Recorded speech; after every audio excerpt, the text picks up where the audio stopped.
كون أفكاريتي حتصار فقراوي زانتا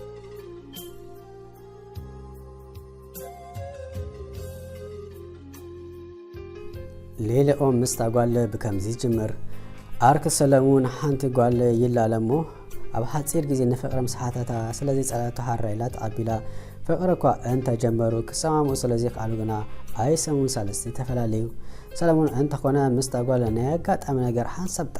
تراخيهم سلامون حفار دفير سمزيت أمت مقانون بجك سلام تملوات تصبغيروني عللان هذا معلت جنا مس أركو كلا ولا كوا أنت تراخبو أبتي جزء سخير سلازنا برا أنت كم تزارب كمان أيسكروني كوين جنا أبتي مسنجر جماعة كنوم زعلوا جروب سلازنا برا تايوتاتن شؤون بقر سلامون بتليفون سلازقنا له كحفر سلازيك على زيادة نكزارب الدل زراخبه عندك أربعة أبز مسألو جزء هذا استجنزه ونجر أنت نيرو أركونا نسان أركو زي كون سوات كم زخونين سلازي انقوا بأجو تفعلي زولا كأس عند بلو ناي تليفون ركو عند أمق أبز مسألو جلس مئت قسم أجمرة أبتجرو بزحات سوات أقوى أنت حلو أنت كم زخونين حلفك على سبب مسأ جلمت أسر كم زلون قسم أجمرة أما وجنا هذا جزء هو توجد أنت أوقاتي وسلزنا برد كابتن يجروب العلوة يا قداس أنت كم زخون نفسه بسموها تبعت نحور زحقوس كينو كمان أي تسمعون نازي استوحلت قال بوشت مسمر كتصحف المجمرات نم أنت نتجروب كم زحلقو شجرة قاتي ما كيكون دقاقي ما حطتت بجكا وهدا سوات بخامي كم زعبي معارك كندي أبحث عنتو كندي مسكدر كم زحلفة سلطيلن يتزور مكرا حساب كذكرو خلهم حد بيت كل نجار يسلشوا أبكر من دامس ጭንቀት ይፈጥራሉ بخم كيكون يترفني كابتن يجروب على موسي مخنيات نازي ጸገሙ ምስ ተዘራበሉ ግና ቀሳነት ተሰምዑ ንሳውን ጀሚሩ ክሳብ ዝውድ ብጽሙና ተከታተለቶ ናሃንጎሉ ከሐደስ ዝኽእል ቃላት እንዳ ተዘረበት ተስፋ ሞራል እንዳ ሐበት ናም ነብር ከም ዝምለስ ገበረት ተብሎ ዝነበረት መጽናኛ ቃላት ቢህይወት ሙሉ ዝርሱ አይመስለንም ሃሌታን ተገዳስነታን ከያገረማ ይተረፈን ከሳሐጅ ገና ከም ሓንተ አመንተ መሓዙ ገይሩ ዝሪኣ ከም ሓደ ወተሓደር ካብ ከፎ ክህልዋ ይደሊ ደስ ይብሎ ከዓ እንታይ ከም ዝኾነ ተኸናኸና ካብ ጎና ካይተራቕ ዝብል ስምዒት ከናውጾ ጀመረ በቴሌፎን ሓሊፎም በአካል ከራኸቡ ጀመሩ መብዛሕትኡ ግዜ ሰባት ክሓቅፎ ከሎ ባህ ይብሉን አይፈቱኒ نسحم قال لا ولا أن كي تردع كتحقق كلا جنا نحوس منفس متشوت كسمو أجمرة أولها حدا جزي بجروب درجة شو تسعة كينو وزع مثل الزناقو كما عملوا حدا مشت نسها زلاتو أرك حوس كات أكيبهم عند على لوخلو عبت جروب أو داس لزبزهو نتاقول ولا نسعة يلوم قال من الزبلوا يحرق أن كي تردع مسؤول بسنكا كقاعد بأس جمرة نمنت كم يكون على يرد إيلن እቶም ጀምዓ ከተረፈዋ ከሳብ ዝለዩ ኮይኖም አፍቃሪት አርኮ ስለዝነበረት ንነፍሱ ግና ነዛ ጓል ነካይፈተዋ ከፍቅራ የእሚን ዋይ እቶም ምስኡ ዝነበሩ አውዳት ጸገ መገ ክብለዋ ምስራይ ግና ከይተረድኦ ነዝ መስተ ክሳሐለ ጀመረ ምክንያቱም ገለ ካይገበር እንታይ ሞ ከመኽኒዩ ኣብቲ እዝብቲ ከኣቱ ስለዘደለ ዘሎ አማራጽ ንስት መስተ መቀላሲ ጸኒሑ ግና ከምኡ መኾኑ ምክንያት በቀጽበት ተረድኦ فتي ያለኹ ማለት ኮ ይበለ ብውሽጡ ገና ዋል ሓደ ዘይ ምግባሩ ከጨንቆ ጀመረ መብዛሕት ግዜ ቃልጢፉ ዝያሐረቀን ለነፍሱን ሰባት ሓሪሙ አይፈለጥን ሕጂ ግና ለነፍሱ ሓዊስካ ንኹሎም በቦክስ ተሳሐሎም መጾ ህርቃኖ ከቋጸረ ስለዘይ ከአለ ጸርጸር አብዘሐ ወዳአቶ ግና አነ ንገዛ ከፋኖ ስለዝበለ ንገዛ እንዳፋኖ ከሎ ከገብሮ ዘምሰኹ አስተፊልክ ለዲኺ እንታይ ዝኾን ዘለኹ ምስ ሓተተ አመስኪናቶ ናአውን ማአሰኪፋ ከም ዘምሰይ ጥራሕ በመንጋር ካለ ካይወሰኸት አፍደገ ገዝአ በጽሐ ስለዝነበረት ቻው ኢላቶ ከደት ያአነለይ ክትብል ከላ እንታይ ማለታይ አንንታይ ዝኾን ነይረ ኢለ እንተ ሓተት ኳስ እንዳበል ምስ ነፍሱ እንዳተዛረበ ንገዙ አምራሐም ለሐርከን ደገና አርኩ ተፈታሪሃ ነዛጋል ክብል ምስ ሓተቶ እንደ ይረዳአኒ የለን كفتواون أيك اللي مكنياتو أرك خاص لزنبرت زخدك أركناتنا أواجا أداجا زاتو عند مثلا مسبلو أركو سربرايز أقوى أنت خنا ولا حنت يبلن أي تقدسن كمان كم جمر كي ودع يبلو እምበርከ ምስኣ ዋልሓንቲ ዝገበሮ ነገር ስለዘየለን ንፍቕሪ ክሓታ ከሎ ብተሓዋ ጌጋ ከም ዝፈጸመ ስለዝፈልጥን ንሳ ንሱን ብጌጋ እኳ ዋልሓደ ዘራኽብ ነገር ስለዘይብሎም እንቅፋት ኮኖም ኣይመረፀን። ቀጠልያ መብራህቲ ምስ ተወልዓሉ ሽዑስ ካብ መጠን ላዕሊፉ ኾሶም ዝያዳ እውን ብዛዕባ ክሓስብ ከም ዝፈትፋ እንዳተፈለጦ ስለዝመፀ ከም ዘፍቅራ ክነግራ ዝወሰነ ቅድመ ሕጂ ኣብ ልዕሊ ዝኾነት ጓል ከምዚ ዓይነት ስምዒት ተሰሚዕዎ ኣይፈልጥን። ምስ ዝኾነት ጓል ከማን ራስ ብራስ ክዕልል ኣይዝከሮኒ ናይ ጓል ኢድ ሒዙ ኣይፈልጥን። ብጌጋ ከንፈር ከማን ኣይስኣን እዝታት ነፍሲ ምትሓት ከም ዝስምዖ ገበሮ። ከመይ ኢላ ክትፈትወኒ ትኽእል? ከመይ ኢላ ንኣይ ክፉእ ሰብ ክትፈቱ?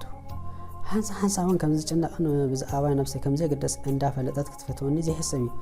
ንሳብ አንጻሩ ካብ ዝረኣኽወን ኣዋልድ ዝጸባኣት ካብ ዝተኣዘብኮን ኣዋልድ በላሕ ጓል ሂዋን እያ እንዳበለ ቀርሚ ዝኣገረ ነፍሲ ክዋድቕ ጀመረ።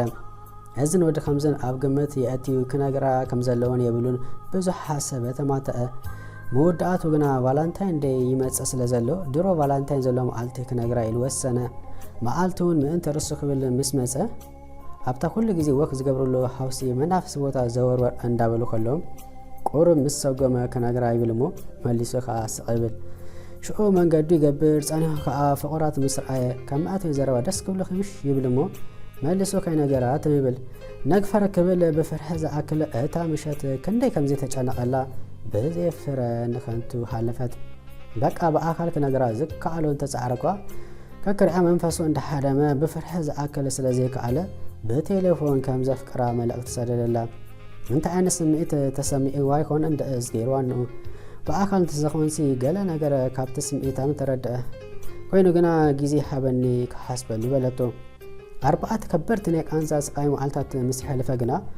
ብኣካል ክንዘራረቡ ይሓይሽ በለት ግና ክኸይዲ ዋላስ ክብል ይዕለበጠ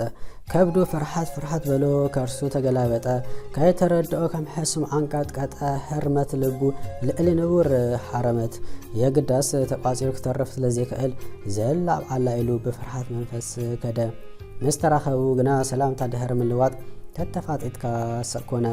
ነቲ ሰቕታ ሰበረቶ ኣሳሳይት መፅዕ እንታይ ክሰምዓኩም ምስ በለት እያ ዝሰትይዎ ኣዚዞም ተጠማሚትካውን ስኮነ ጸኒሓ ግና ድሓንቲ እቶ ዘሎ ዘረባታት እንዳምፀት ክትዛረብ ምስ ጀመረት ብመጠን እኳ እንተኽኾሶ ዝበዝሐ ዘረባ ግና ንሳ ትዛረብ ዝነበረት ንሱን እዋሓቅኺ ጽቡቕ ኣለኺ እንዳበለ ሓፂር መስኒ ጥራሕ ይህብ ዝነበረ ጸኒሓ ግና ከም ዝተረጋግአ ምስ ኣስተውዓለት ነቲ ዝሓተታ ጉዳይ ከም ዝሓሰብትሉ የግዳስ ነገራት ቀስ እንዳበሉ ክኸዱ ከም ዘለዎም ምክንያቱ እቲ ዝሓለፈ ፍቕራ ሂወታ ብሕማቕ ስለ ዝተዛዘመ ክትህወ ከም ዝትደሊ ነገረቶ። ሓራይ ዓቕሊ ክገብር ኢሉ ተሰማመአ። ካብኡ ግና መዓልታይ ክራኸቡ ስለ ዝጀመሩ ዝያዳ ጥቡቕ ርክብ ክፈጥሩ ከኣሉ። ሕጂ ግና ዋላ ደኣ ትቕበለኒ ዶ ትኸውን ትነፅገኒ እንዳበለ ገና መልሳ ስለ ዘይረኸበ ኣብ ፍርሒ ሓሉ ዳ እምበር ዘረባ ክሳብ ንሳ ትጅምር ድንድን ምባል ገደፉ። በዓሉ ዕላል እንዳምፀ ክዕልል ከኣለ። ድሕር ጊዜውን ኣብ መንገዲ እንዳተጓዓዙ ነቲ ርክቦም ከም ፍቑራት ድያ ትሪኦ ትህልው ዋላስ ከረጋግፅ ስለ ዝደለየ ኢድኪ ሂዘ ወክ እንተገበርኩ እንታይ መስለኪ ምስ በላ ሓራ ኢላ ዘረባ ከይወሰኸት ኢዳ ሰደደትሉ። ብሓጎስ ክምስምስ በለ ምሽ ኢዳ ዓለም ዝተቋፀረ ኮይኑ ተሰምዖ። ካብ ውሽጡ ዛራ ሓጎስ ዛረየ ድምቀት ናይ ገጹ ካብ ብርሃን ፀሓይ ዛየደ ንወርሒ ምስ ደቂ ኣብዚ ትረፊ ዘብል ኮነ። ነታ መዓልቲ ኣብ ሂወት ሙሉእ ኣይርስኣን ይኸውን። ሽዑ ኣብን ከሎ ሲኒማ ኣትዮም ፊልም ክርኢ ምስ ሓተታ ሓራ ይበለት ዋላ ደኣ ናይ ኣጋጣሚ ስለ ዝኣተው እቲ ፊልም ፍቕረ ኣይፅናሓዮም ኣብ ጥቕዓ ኮፍ ኢሉ ፊልም ብምርኣይ ጥራሕ ይሐጎሶ። እንተስእማውን ኣይምፅልዕን ነይሩ የግዳስ ቀስ በቀስ ይሓይሽ ስለ ዝበለ ገደፉ። ሰሙናት ምስ ይሓለፉ ግና ሓደ ምሸት ንገዛእ ኣብ ፋኒ ቅድሚ ንገዛኣ ምእታዋ ስሒቡ ቀስ ኢሉ ናብ ከንፈራ ፀግእ ምስ በለ ከይተንቀሳቐሰት ስቕ ስለ ዝበለት ሰኣማ ዋል ሓደ ከተዛረበት እውን ቻው ኢላቶ ንገዛኣ ተወት።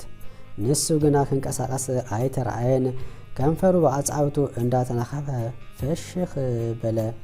መኪና መፅያ ብክላክ እንተዘይተበራብሮ ነይራ ብደው ምስ ሓደረ ግልጽ በለሞ ተዓልዩ ኣብ ሂወቱ ንመጀመርታ ግዜ ይስኣም ስለ ዝነበረ ዝኽሪ ሰኒዱ መንገዱ ገበረ። መወዳእቱን ካብ ፍቕሪ ሓሊፎም ናብ ሓዳር ሰጊሮም ሓንቲ ምጩት ጓልን ሓደ ሽኮሪና ወዲ ኣብ ምውላድ በፅሑ። ኣንታ ኣፍቃሪካ ነበርሲ مس أرك حدار تجبر قرباي سمع كان ديلهم مس حتو نأركم كم زي كبلي زملس كل سبب كمناتو أجاي كملتني نعطي أنت تكون يرى أي متفلان يرنا مثلا تحركة ما أنت أرك إلو فتار مزاج على لينو خوني خالي أمبرك بس أول حدث جبركوا يبلي هذا تلون أو حتصير جزية تلاقينا تفاعلنا تفاعلنا خا بحصر زبالة نتينات كزبالة ما نم أكتر فلكاني كبحال خمسين سلازي أنا كساب زخون ما نتخون أفكاري أندابلكو بتصفى كجوازي زيتو دا ملسويا برجس كا ويو دا دك سباس لزخونا نجنا نحسب دا أمبر زخون يكون بزي قدس ناتنا تخوينو ما نم أيتين فناني سلازي بزخون نجار نجنا تصفى مقراص عيادلني بحاله مخنياتو كل بساعته بجزئو سلازي خوي لو ما أنت هزيز متصافو نزي مسنيرو انت فاتيهم خان قدمكم لايك حابو حانا صريتو تحت تصحافو سبسكرايب زي جبركم سبسكرايب جبرو انت خيلكم شير كبروا سبسكرايب غيركم نايدول ملكت تزي طويكما نايدول ملكت كل جبروا بسترفه ابزل لكم سلام انت ان انقسانات من نيلكم بكاله حستك سامر راخب سسناي